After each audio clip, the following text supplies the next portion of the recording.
ध्येय टीवी के daily MCQ कार्यक्रम में आप सबका स्वागत है और मैं हूं विवेक ओझा। इस कार्यक्रम में हम आईएएस, पीसीएस और अन्य प्रतियोगी परीक्षाओं के बहुविकल्पीय प्रश्नों पर चर्चा करते हैं। तो आइए शुरू करते हैं आज का पहला सवाल। महाकाली नदी से जुड़े प्रोजेक्ट के संबंध में निम्नलिखित कथनों पर विचार करें।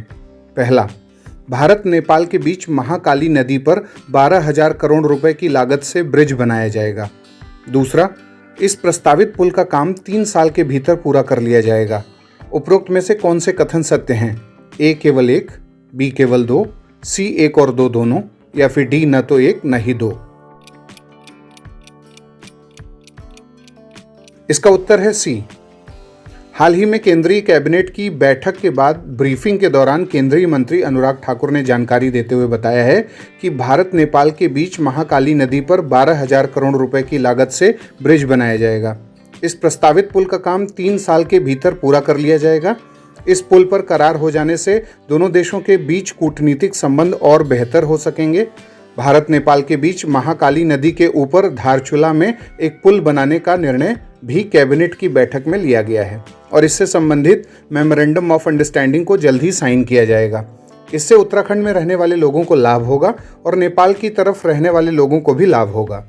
काली नदी उत्तराखंड में भारत और नेपाल की सीमा निर्धारित करती है। उत्तराखंड के कुछ हिस्सों और उत्तर प्रदेश के मैदानी क्षेत्रों में पहुंचने पर इसे शारदा नदी के नाम से जाना जाता है। काली नदी सरयू की सबसे बड़ी सहायक नदी है, जो कि पंचेश्वर नामक जगह पर मिलकर सरयू बन जाती है। काली नदी धारचूला नगर से होकर गुजरती है और जौलजीबी, जो कि पिथौरागढ़ में है, उस स्थान पर गोरी नदी से मिलती है और यहाँ से यह महाकाली के नाम से जानी जाती है। काली गोरी नदी के संगम पर हर वर्ष मेले का आयोजन किया जाता है, जो कि तीनों देशों भारत, नेपाल और चीन के बीच व्यापारिक महत्व को दर्शाता है। इससे पहले भारत और नेपाल के बीच सिंचाई और बिजली उत्पादन के मकसद से 1995 में महाकाली नदी पर ही पंचेश्वर बांध परियोजना पर काम करने की बात चली थी, लेकिन इस पर कोई निर्णय नहीं हो सका था। अब देखते हैं दूसरा सवाल। निम्नलिखित कथनों में से असत्य कथन कौन सा है? पहला, रोडेंड्रॉन या बुरांस नेपाल का राष्ट्रीय पुष्प यानी नेशनल फ्लावर है। बी, नेपाल में बुरांस से कोविड के उपचार के अनुसंधान में सफलता मिली है। सी, यह पर्वतीय नम शीतोष्ण वन यानी माउंटेन वेट टेम्परेट फॉरेस्ट्स और साथ ही पर्वतीय उपोष्ण वनों के उदाहरण हैं। या फिर डी, बारसे रोडेंड्रॉन अभयारण्य भारत के सिक्किम राज्य में स्थित है। इसका उत्तर है बी। हिमालयी पौधे बुरांश के अर्क से कोरोना वायरस दूर किया जा सकता है।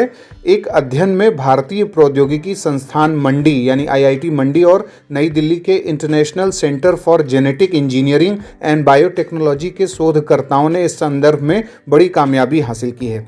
वैज्ञानिकों ने बुरांस यानी रोडेंड्रॉन की पंखुड़ियों में ऐसे फाइटोकेमिकल्स की पहचान की है जो शरीर में कोविड-19 के वायरस को रोकने में सक्षम होगा। शोध टीम के निष्कर्ष को बायोमॉलिक्यूलर स्ट्रक्चर एंड डायनेमिक्स नामक जर्नल में प्रकाशित किया गया है।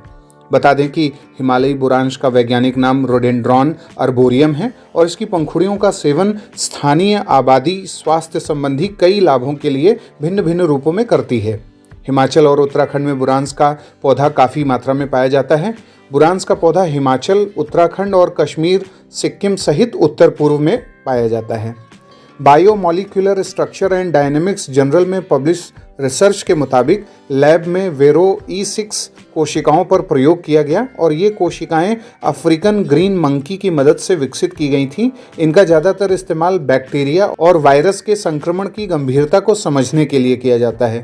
प्रयोग के दौरान इन संक्रमित कोशिकाओं पर फूलों का अर्क इस्तेमाल किया गया और रिसर्च में ये सामने आया कि ये कोविड के संक्रमण को रोकने में मदद करता है। बुरांश के फूलों से तैयार अर्क का इस्तेमाल कई रोगों में किया जाता है, जैसे हृदय रोग, जुकाम, सिर दर्द, बुखार और मांसपेशियों का दर्द। इसके अलावा इसकी पत्तियों से चटनी यानी सॉस भी बनाई जाती है, जो सेहत के लिए काफ़ी फायदेमंद होती है। जूस तो इसका उत्तराखंड में बहुत फेमस है और अब कोविड में भी इसका इस्तेमाल हो सकेगा।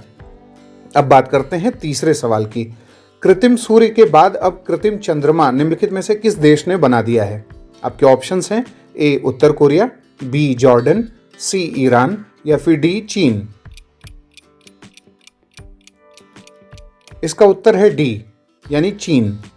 चीन ने धरती पर ही एक कृत्रिम सूर्य बनाने के बाद अब एक कृत्रिम चंद्रमा का निर्माण किया है। इस कृत्रिम चंद्रमा के माध्यम से वैज्ञानिक वहां के वातावरण की स्थितियों और पर्यावरण के हिसाब से नए उपकरणों की जांच और भविष्य के अभियानों की तैयारी कर सकेंगे।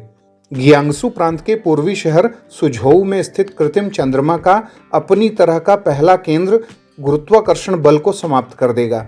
यह केंद्र इच्छानुसार अवधि तक कम गुरुत्वाकर्षण का वातावरण बनाए रख सकता है। इससे चीन के अंतरिक्ष यात्रियों के शून्य गुरुत्वाकर्षण यानी जो जीरो ग्रेविटी ट्रेनिंग पर अन्य देशों पर निर्भरता भी कम होगी और इसके साथ ही वह नए रोवर और प्रौद्योगिकियों का परीक्षण करने में भी अधिक सक्षम होगा। जानकारी के अनुसार इस कृत्रिम चंद्रमा या मिनी मून का व्यास लगभग 2 फीट है। इसकी कृत्रिम सतह वैसी चट्टानों और धूल से बनाई गई है जो उतनी ही हल्की है जितनी चंद्रमा पर होती है।